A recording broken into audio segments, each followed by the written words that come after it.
सोने का कंगन और उस पर लगी आत्मा की नज़र।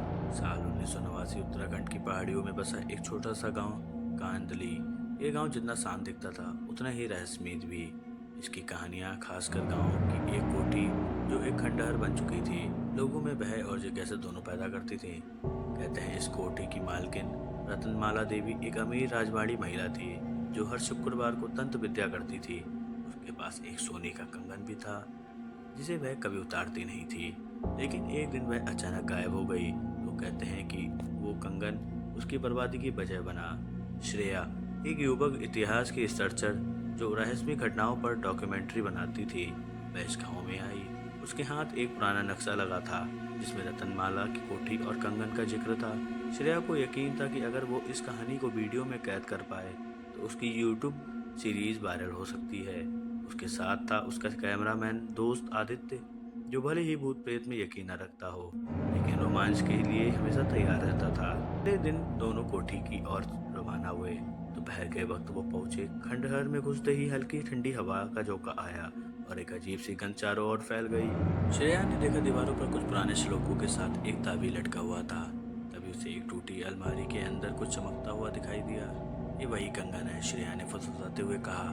उसने कंगन उठाया लेकिन जैसे ही उसने उसे छुआ, अचानक अलमारी का दरवाजा जोर से बंद हो गया और कमरे की लाइट फीकी पड़ गई।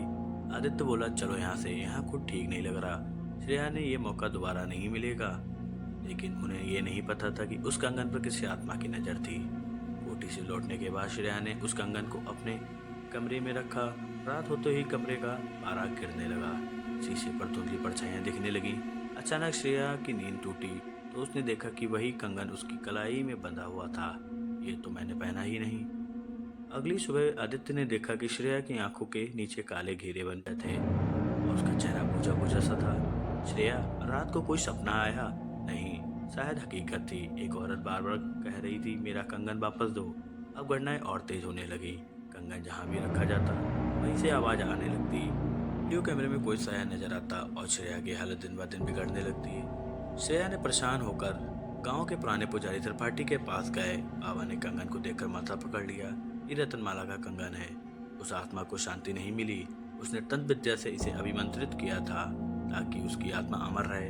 अब ये कंगन जिससे भी जुड़ता है उसकी आत्मा को धीरे धीरे खा जाता है। श्रेया, तो इसका कोई उपाय तो होगा बाबा? त्रिपाठी बाबा बोले, हाँ, लेकिन यह आसान नहीं होगा। हमें उसी खंडहर में जाकर उस आत्मा का तर्पण करना होगा और कंगन को अग्नि में अर्पित करना होगा। लेकिन ध्यान रहे, आत्मा ये चाहती नहीं है। अगली पूर्णिमा की रात श्रेया, आदित्य और बाबा खंडहर पहुंचे। बाबा ने यज्ञ शुरू किया। श्रेया ने कंगन हाथ में लिया और मंत्रोच्चारण होने लगा। अचानक कोठी की दीवारें कांपने लगीं और एक काली धुंध में रतनमाला की आत्मा प्रकट हुई। सफेद आंखें, बिखरे बाल और जलता चेहरा। आत्मा चिल्लाई, ये मेरा है, कोई इसे नहीं ले जा सकता।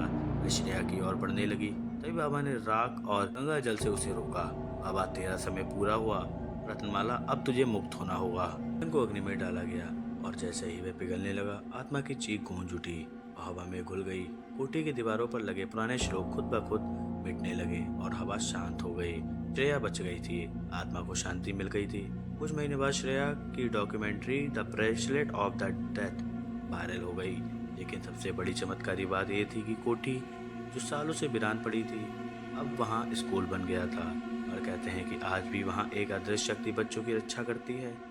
श्रेया और आदित्य ने एक नई सीरीज शुरू की, श्रापित विरासत, और उन्होंने उस कंगन के टुकड़ों को एक मंदिर में रख दिया जहाँ लोग आते हैं और प्रार्थना करते हैं। और हाँ, कैमरे में एक आखिरी रिकॉर्डिंग मिली थी, एक धीमी सी आवाज़, अब मैं मुक्त हो चुकी हूँ। दोस्तों, ऐसे ही कहानी देखने के लिए हमारे चैनल को सब्सक्राइब कर लें और बेल आइकन दबाना ना भूले रहें। हमारे साथ बने रहें।